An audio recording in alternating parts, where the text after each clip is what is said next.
Disney, a name that is synonymous with enchanting fairy tales, gripping adventures, and some of the most amazing characters in cinematic history. But even giants can have a misstep. And today we're going to be deep diving into the marketing mistakes of Disney's latest blockbuster, Elementals. Despite the promising premise and incredibly talented cast, Elementals has been making headlines, but not for the reasons you might think. From the puzzling ad campaign to the questionable promotion tactics, we're breaking down where Disney might have missed the mark. So grab your popcorn, folks, because we're going into some of the murkiest of movie marketing. And remember, even the most magical kingdoms can make mistakes. So let's get into it. So let's look at the elements that Disney did really well. One of the first components that I have to commend Disney on, and while the comments may not have been as appreciative as I am, is Disney's use of art. One of the first elements that Disney used was they dropped the concept art on Twitter. Now, the interesting part about Disney's use of Twitter is that because Disney has two primary audiences, one is served really well on Twitter, while the other, I believe, is where we have an opportunity for things that could have been different for the Disney's marketing campaign around Elementals. Now, I'm going to show the concept art on the screen as I kind of talk through the rest of the elements here for the marketing of the Disney campaign. The concept art shows really well and gives you a feel for what the new movie is going to be about. Now, the article that you're going to see, it is originally created by Cinematic Slant. I want to make sure I give credit where credit is due because they already had the collection of the general elements of the marketing. It made doing this video so much easier. So thank you, Cinematic Slant, for that information.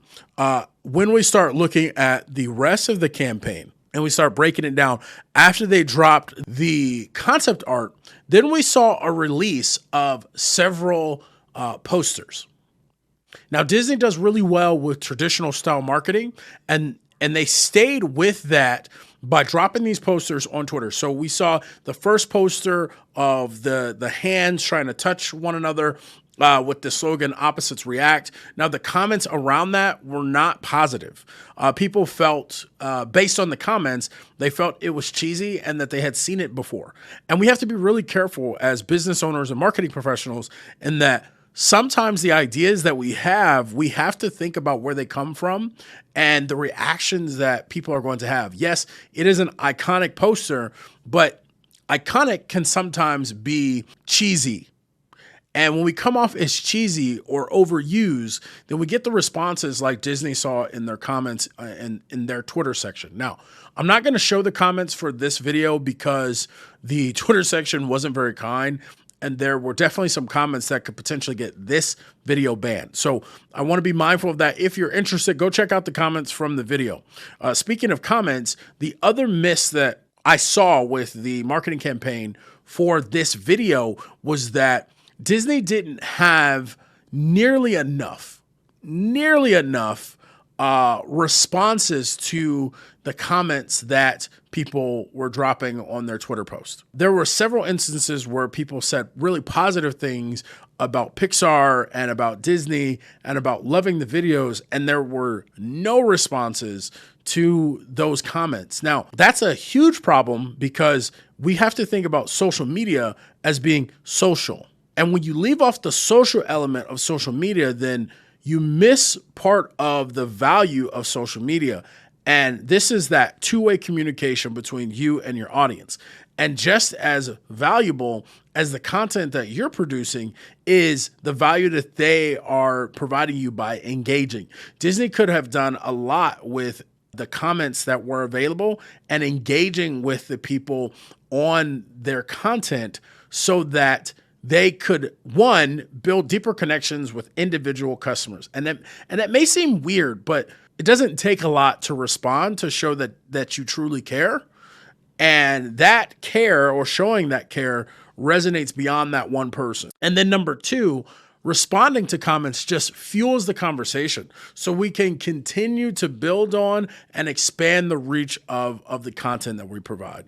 So the one primary element in what it seemed to be for their campaign was the leveraging of Twitter. And again, I think that's does really well, because if we think about Disney's value ladder, their objective is to take someone from watching a movie to doing things that are much higher value, like going to the Disney experiences, traveling to the parks, becoming members of some of their higher end programs. They used to do things like annual fast pass holders, those things which have so much more value from the perspective of a Disney customer than just watching the movie.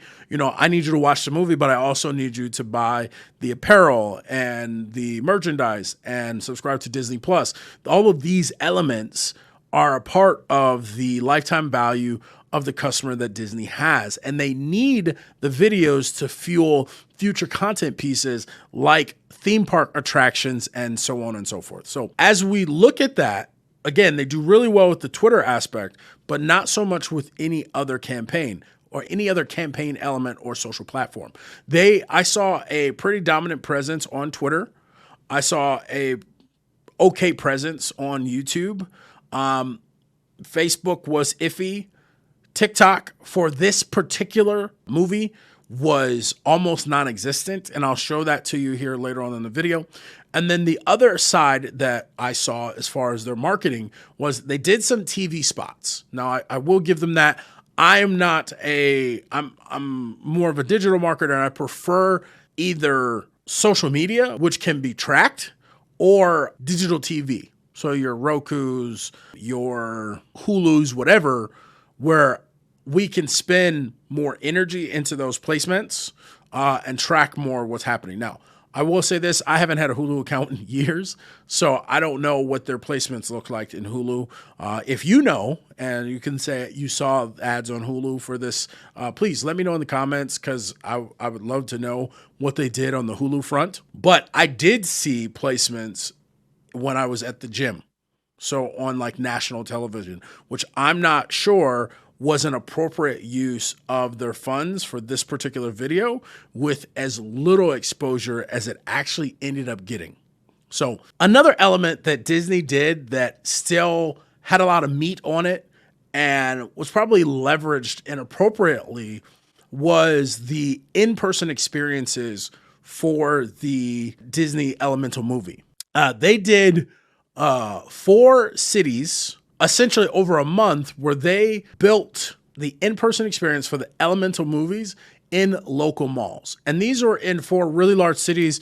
I'll show you the poster for this on the screen so that you can kind of see what that was. Now, I'm a huge fan of in-person experiences. I think that as we moved into the post-COVID space, there was so much that went digital that in-person has so much more value than it did ever before.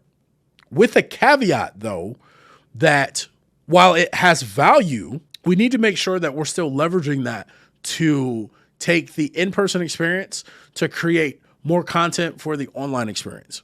So here's where I think there was some meat left on those bones. The in-person experience seemed to not get as much marketing attention as it really needed for it to really be something that fueled the overall reach of the campaign in general and the ticket sales. So how I could see some adjustments with this is potentially limiting it to 2 to 3 cities, reducing the cost of setup and travel, and then shifting from focusing on 4 cities to really driving the 2 larger cities, particularly hubs where there are major flight hubs, right? So we have to also think about, how do I make this accessible to some degree? I know I'm talking about flying somewhere, we're talking about accessible, but hold that for a second. And then focusing on getting influencers that have the audiences, both the parents and the children, into those locations and giving them exclusive access to those experiences, right? And the objective is to divert some of the marketing budget from the travel and the labor costs of of putting these experiences up to reducing that cost and then moving it to paying the influencers to come do some videos, post some content, share their experience, and then asking people to go see the movie on the release date, right? So we're trying to increase exposure by changing how we approach and looking at the event as its own micro marketing campaign, right? Not part of, but a micro piece that needs to have its own separate marketing campaign inside the greater marketing campaign. So I mentioned TikTok. Let's talk about TikTok a little bit. When I checked out the Pixar account, what I noticed was that there were only about 20 something odd videos that were being posted. Now they are continuing to post more content. So by the time this video gets put up, they could have 30 plus videos specifically around Elemental. The challenge here is that based on their experience over on Twitter, you can tell that the Disney team sees value in having an Elemental exclusive social media account, but for whatever reason did not apply that same logic to TikTok, which I think is the miss here. Just based on a few of the videos that they have on Elementals, just the three recent, you can see that those videos collectively garnered a little under 2 million views. So we're talking 1.8, 1.9 million views, and that's just 3 videos. Imagine if they put up 200 videos, right? And this is if none of the videos went viral with Disney's following. Each one of those videos would have averaged 50,000 to 100 plus thousand views, right? Now, there is a model that I believe works really well, and it has shown to work well on one of my favorite brands' account. Now, and I'm going to show that to you in just a second. But I know that Disney had the capability to do this because during one of the events, they showed an image of the costumes for the 2 primary characters. And these Elemental accounts could have been based on the costumes for the 2 primary characters and then showing the behind the scenes content for the Elementals movie. Now, a brand that does that really well is Duolingo. Now let's go ahead and check out their account. So when we look at the Duolingo account, the first video that I want to show you is one of their recent ones. This character tends to be more melancholy.